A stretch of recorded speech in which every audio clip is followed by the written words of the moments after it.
우리 신앙의 오해에 대해서 세 번째, 은혜의 남용이라는 그런 제목입니다. 여러분 어릴 때 학교 다닐 때 그 표를 많이 보셨죠? 여러 가지 많은 표들이 있고요. 학교 등교할 때 이렇게 노란색 이렇게 리본을 달고 가는데 불조심, 뭐 그거 안 달고 가면 또 정문에서 걸려가지고 이렇게 흔들고 있고 그랬던 기억이 납니다. 이 표를 보면은 표가 상당히 좀 이렇게 원색적인 이런 문구들이 상당히 많은데요. 자, 한번 그 가족교육협회의 표 변천사를 제가 이렇게 한번 봤더니 재미난 것들이 있습니다. 표를 좀 보여주시면 1960년대에는 이런 표입니다. 덮어 놓고 나타보면 거지 꼴을 못 면한다. 이게 원색적인데 좀 임팩트는 있는 것 같아요. 그 다음에 70년대 딸아들 구별 말고 둘만 나 잘 기르자. 그런 거 많이 들어봤고요. 그 다음에 이제 80년대 들어가면 둘도 많다. 굉장히 짧은데 파워가 있습니다. 그 다음에 이제 2005년 이후로는 출산 억제 정책이 아니라 출산 장려 정책으로 바뀌게 됐죠. 그래서 하나는 외롭습니다. 뭐 이런 거라든지 아니면 엄마 저 혼자는 외로워요. 뭐 이런 거. 그런 출산 장려 표들이 나왔습니다. 그 다음에 한국약사회에서 공모를 해서 당선의 유명한 그 표가 있죠. 너무나 잘 알고 있는 표. 약 좋다고 남용 말고 약 모르고 의용 말자. 이 표가 오늘 굉장히 중요한 겁니다. 잘 기억을 하겠어요. 대표적인 게 아스피린하고 마이신인데 우리 한국 사람들은 이 마이신이면 다 만병통치약인 줄 알아요. 마이신. 지금도 그 북한에서는요 평생 소원이 페니실린 한번 맞아보고 죽는 게 평생 소원이래요. 이게 비싸다.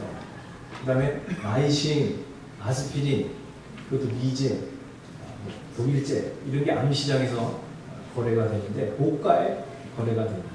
폐병이 걸려도 그냥 마이신 먹고 이렇게 그 마이신에 대한 과신이 있습니다. 자, 그리고 한국 사람들 참 약을 좋아하죠. 약이라고 그냥 사죽을 못 씁니다. 약만 먹으면 다 건강해지는 줄 알죠, 우리가. 자, 이런 약들, 아스피린 같은 경우도 뭐 이렇게 어린이 아스피린으로 먹으면 심장병, 뇌졸중 예방한다고 해서 그거 드시기도 하고 그러는데 최근에 그 미국 FDA에서 그 아스피린을 심장 예방용으로 쓰는 것을 반대해가지고 그게 아마 문구를 쓰지 못하게 그렇게 하고 있다고 합니다. 자, 좋은 약이기는 한데요. 그건 사실이죠. 이런 약을 어떻게 발견했을까? 좋은 약이기는 한데 만병통치라고 하는 것은 좀 그거는 지나치는 과신입니다. 저는 크리스찬 신앙에 있어서 은혜라고 하는 오늘 그 주제, 은혜라는 개념도 그와 비슷하다고 생각합니다. 우리 신앙인에게 있어서 은혜라는 단어만큼 좋은 게 없어요. 저는. 은혜. 거기는 많은 뜻이 포함이 되어져 있습니다. 자, 그런데 이 은혜라는 용어가 좋긴 좋은데 하여튼 뭐 이것은 하여간에 뭐 좋다는 뜻으로 어떤 상황 속에서 좋다는 의미로 그냥 쓰여지는 거죠. 은혜를만 붙이면 다 좋은 겁니다.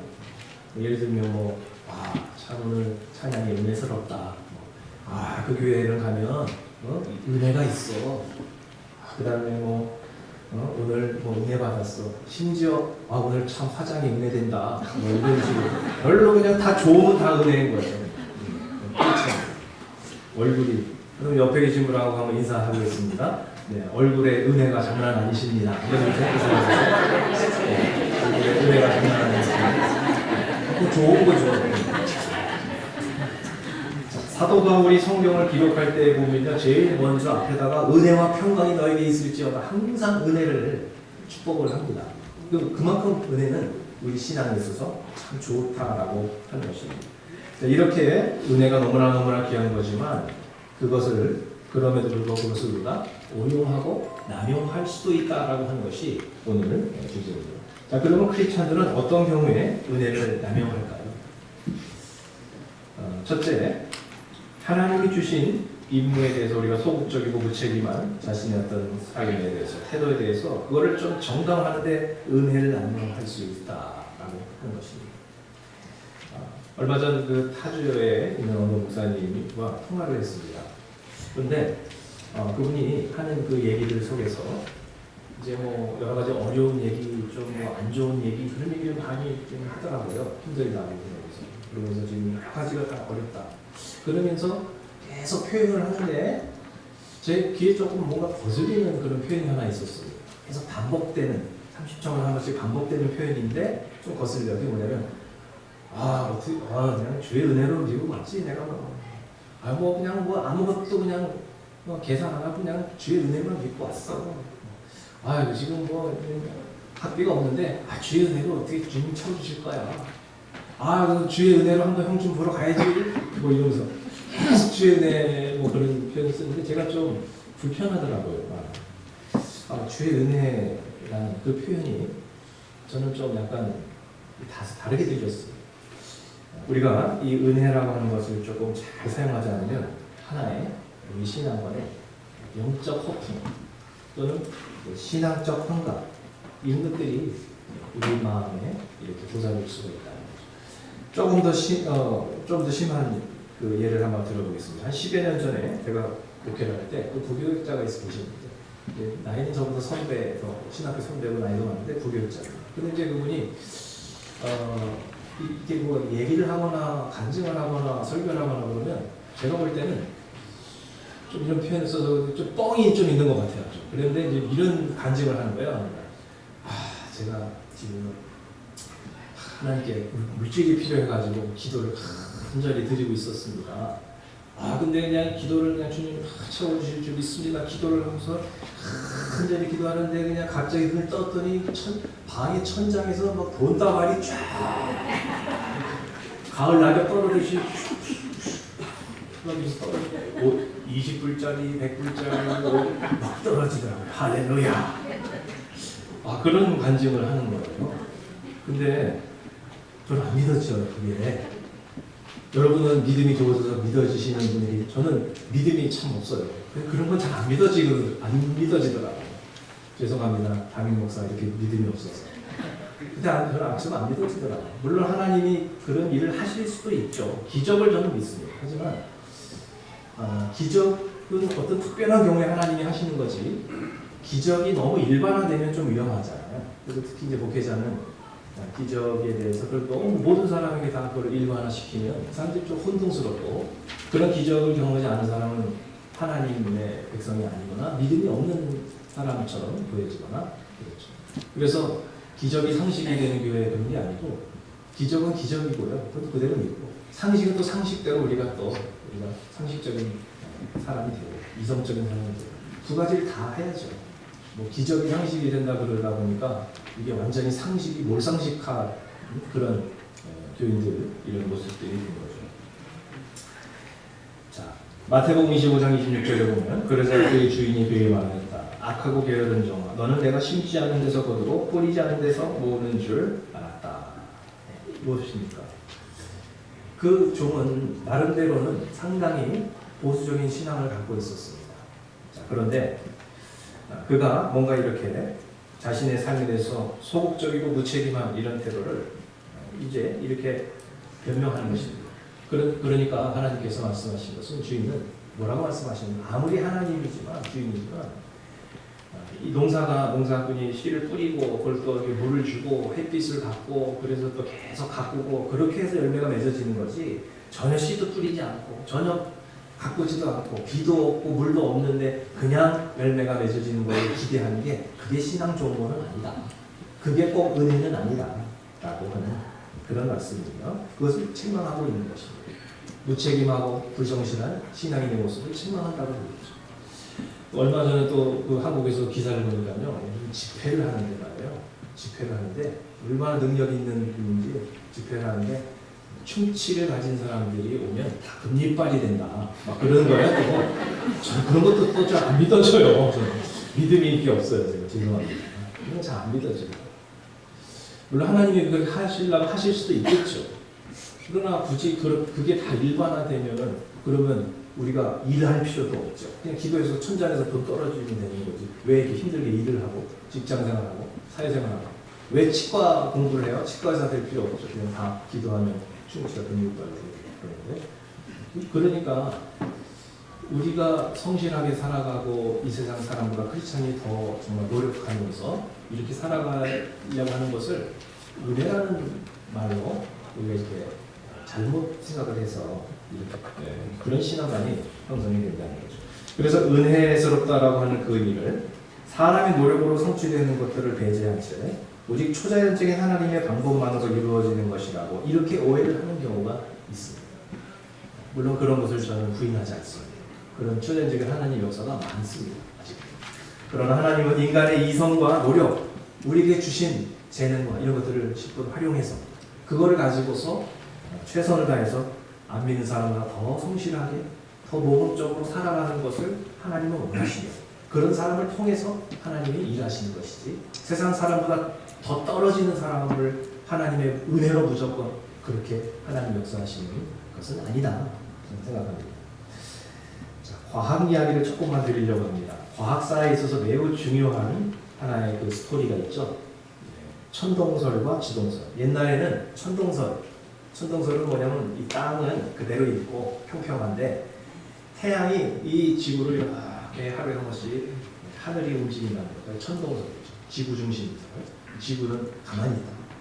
그렇게 느껴지잖아요, 사실. 이 지구가 움직이면 뭐 흔들리고 그럴 텐데 전혀 흔들리지도 않고 좀 고요하잖아요. 근데 그냥 태양 계속 도는 것처럼 보이잖아요. 그렇게 당연히 생각을 하겠죠. 하늘이 태양이 도는 거지 지구는 가만히 있다. 천동설이에요. AD 2세기에 그리스 천문학자 프톨레마이오스가 처음 이렇게 주장을 해서 1400년 동안 모든 사람들을 전 세계 사람들 그렇게 믿었습니다. 지구는 가만히 있고 이제 태양과 하늘이 돈다 이렇게 믿었습니다. 그러다가 16세기에 와서 폴란드의 코페르니쿠스가 이제 연구를 하다가 보니까 그게 아닌 것 같아요. 그래서 태양을 중심으로 지구가 도는 것이다. 지동설을 완성을 했습니다. 그걸 이제 다 과학적으로 증명을 했습니다. 그리고 이제 망원경이 발명이 되고 이태리에 이제 갈릴레오에서 관측이 되어지고 그거를 또 다 증명을 합니다. 역시 코페르니쿠스의 말이 맞아. 지구가 도는 거야. 지구가 지금 움직이고 있어. 느껴지진 않지만 이 움직이고 있고 태양이 가만히 있고 태양 중심 우리가 지금 돌고 있어라고 이제 지동설을 이야기를 하다가 그 당시 교황이 잡혀갔습니다. 너 그거 할래 안 할래? 그러니까 거기서는 화형당하면 안 되잖아요. 화형당한 과학자들이 많거든요. 그거 주장하다. 안 하겠습니다. 그러면서 나오면서 뒤에서 궁시렁 그래도 지금 그거는 그래 그게 유명한 일 하잖아요. 그래서 다행히 화형은 면했지만 집에서 7년간 자택연금 되어서 꼼짝 못하고 살다가 78세에 눈을 감았습니다. 갈릴레오.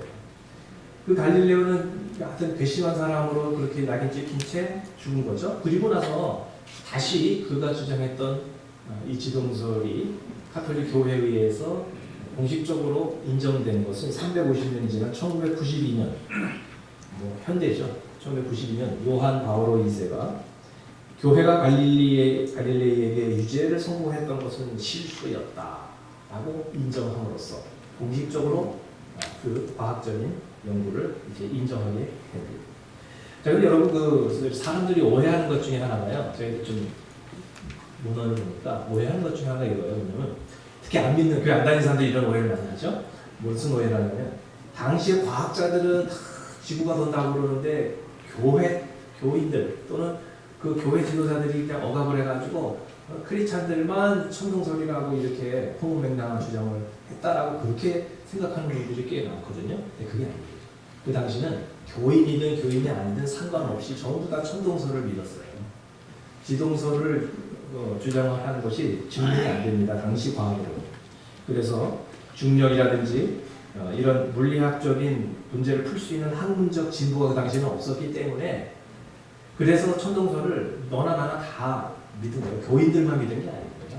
그걸 좀 부신자는 착각을 하시는 거예요. 나중에 17세기 가서 영국의 아이작 뉴턴에 의해서 만유인류 법칙이 발견됨으로써 중력이 다 설명이 되고 그 다음에 이제 지동설이 과학적으로 완전히 증명이 돼서 그 주류가 된 거죠. 자, 무슨 말씀을 드리려고 하냐면요. 이 신앙에도 천동설 같은 믿음이 있고 지동설 같은 믿음이 있다. 천동설 같은 믿음이 뭐냐면요, 나는 가만히 있고 나를 중심으로 하나님이 돌아야 돼요. 그 사람 신앙관이 그런 거예요. 그래서 하나님 내 말 잘 들어야 되고 내 기도하면 하나님이 다 그렇게 그 기도대로 하셔야 돼요.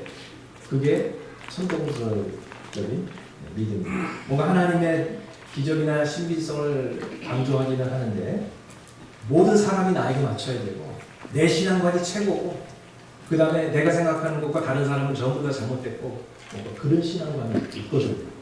그게 천동설적인 신앙관. 지동설적인 신앙관이란 하나님을 중심으로 내가 맞춰가는 거죠. 내 뜻은 이거지만 하나님이 그게 아니라고 하면 순종할 수밖에 없고 하나님을 중심으로 우리가 함께 순종하는 관점. 그리고 하나님이 다 해주시는 것이 아니라 이미 나에게 주신 게 많아요. 지혜도 주셨고 지식도 주셨고 재능도 주셨고 많은 걸 주셨잖아요.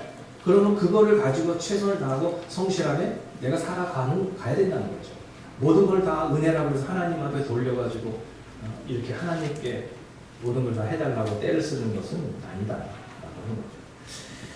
자, 실제로 그 당시에는 이단화와 같은 과학자들, 지동설, 지구가 땅이 움직인다고 주장했던 코페르니쿠스도 성직자 출신이고 신앙인이에요. 갈릴레오도 역시 신앙인이었습니다. 갈릴레오가 이렇게 얘기했죠. 자연은 하나님이 쓴 수학책이다. 굉장히 이 자연을 법칙을 연구하고 과학을 연구하고 우주를 연구한 사람들 오히려 창조주 하나님을 찬양하지 않을 수가 없었던 거예요. 이렇게 신묘하죠. 어떻게 수학 그 법칙이 그대로 이렇게 자연에 적용이 되고 기하학이 어떻게 저 우주 전체가 그 기하학의 공식대로 어떻게 저렇게 움직일 수가 있을까? 놀랍다. 오히려 그들은 하나님을 찬양한 겁니다. 지동설을 수학적으로 완벽하게 증명해낸 독일의 케플러 역시 신학교 출신이고 독실한 개신교 신앙인이었고요. 영국의 아이작 뉴턴 정말 위대한 과학자죠. 그도 역시 성공의 독실한 신앙인이었습니다. 이런 최고의 과학자들이 그 과학을 가지고 하나님을 대적한 것이 아니라 뉴턴이 무신론자에게 나는 하나님을 연구하는 과학자다. 이렇게 정말 얘기를 했던 거죠. 자, 그래서 오히려 인간의 그 학문과 과학으로 교만해진 것이 아니라 창조주 하나님의 신비한 세계를 그들이 그 학문을 통해서 과학을 통해서 누렸고 다른 사람에게 은혜를 끼친 것이다 라는 것입니다. 자, 그러니까 하나님의 은혜라는 것이요 우리의 상식과 또 과학과 이성과 이런 걸 다 초월해가지고 무슨 신비한 세계 속에서 초자연적인 기적만을 체험하는 것만이 은혜가 아니라 그것도 은혜는 은혜인데 그것만이 은혜가 아니라 하나님께서 우리에게 주신 그 모든 그 이성과 책임과 성실함을 갖고 우리가 살아가면서 그것을 통해서 하나님께서 또 도와주시는 것을 경험하는 이런 신앙관 이것이 바로 은혜가 아니겠느냐라고 하는 것입니다. 첫 번째로 은혜를 너무 남용하지 마시기 바랍니다. 두 번째는 자신의 죄와 허물을 은폐해서 죄에 대한 형벌을 회피하는 수단으로 은혜가 오용될 수도 있다라고 하는 것입니다. 오늘 본문의 내용을 잠시 설명을 드리겠습니다. 자, 오늘 본문에 이 바울은 로마서에서 어떤 복음을 전하고 있냐면 우리가 구원받는 것이 우리의 어떤 행위로 구원받는 것이 아니라 하나님의 은혜로 선물로 구원받는 것이다. 그 이야기를 합니다. 과거에는 유대교에서 열심히 율법을 지켜가지고 철저한 종교 생활을 해야만 구원을 받는다고 생각을 했는데 그게 아니라 하나님의 그냥 은혜로 선물로 주시는 우리 다 죄인일 뿐이다. 죄가 더한 것에 은혜가 더하더라. 그런 말씀을 로마서에서 하고 있는 겁니다. 그러자 그것을 듣던 유대인들과 또 불신자들이 그것을 들으면서 꼬투리를 잡고 말하는 게 오늘 본문의 그 말씀입니다. 청년 때 이 말씀을 이렇게 읽다가 도저히 이해가 안 되는 거예요. 이게 도대체 무슨 말씀이 이해가 안 되는 거예요. 교보서들에 가서 주석들을 다른 주석 찾아보고 그러더라 이해가 안 됐었는데 이걸 뭐 어렵게 생각하실 것이 아니라 이런 뜻이에요. 그 사람들이 이렇게 반문을 한다는 얘기를 바울이 인용을 한 겁니다. 그러면서 뭐라고 얘기하느냐? 그래? 죄가 더한 것에 은혜가 더하고 행위가 아니라 하나님의 은혜로 선물이라고? 그렇다면 우리가 죄를 더 짓지 그럼 거짓말도 더 하지. 인간이 이렇게 악하고 거짓말하고 죄 그러면 하나님의 은혜가 더 은혜스럽고 되는 거 아니야? 이렇게 복음을 비아냥거리는 이런 모습입니다. 자, 그것은 오해였죠.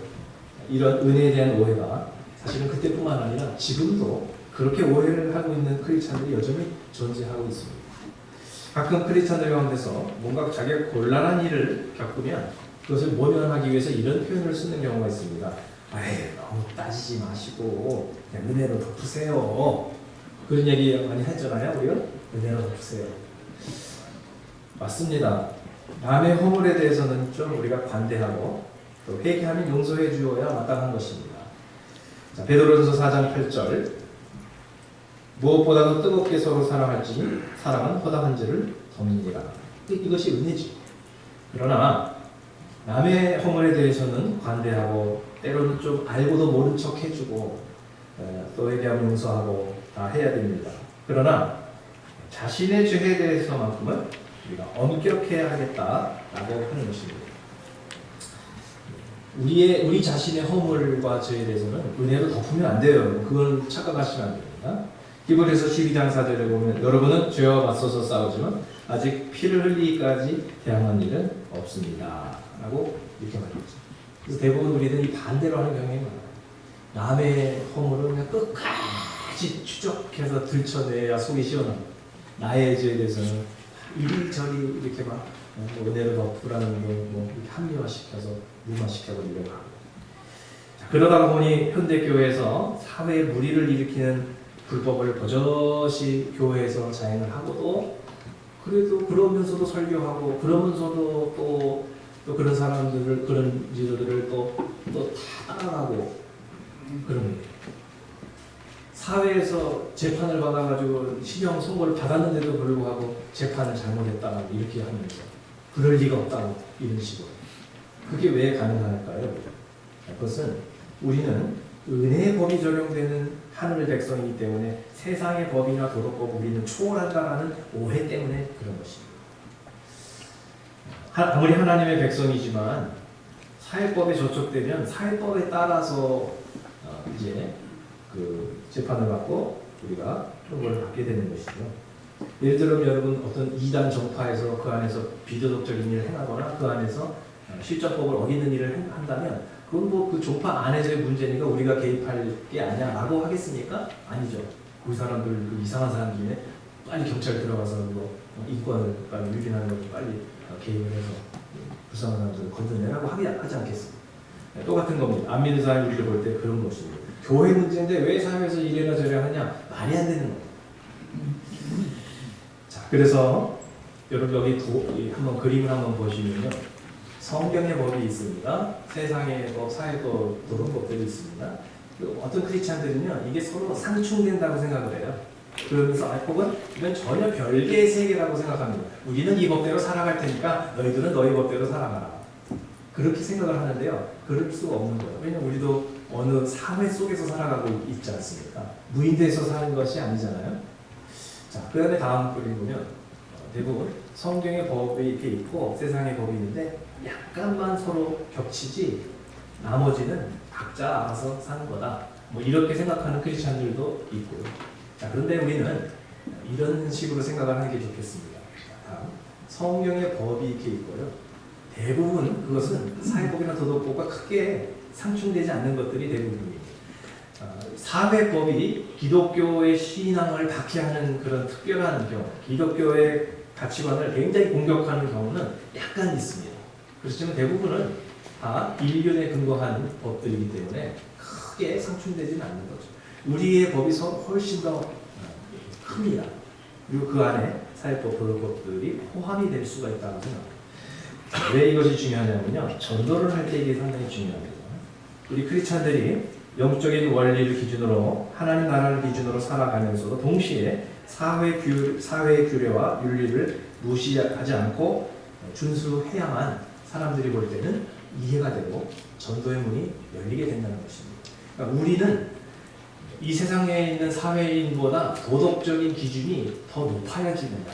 도덕적인 스탠다드보다 조금 더 우리는 산산수훈과 같이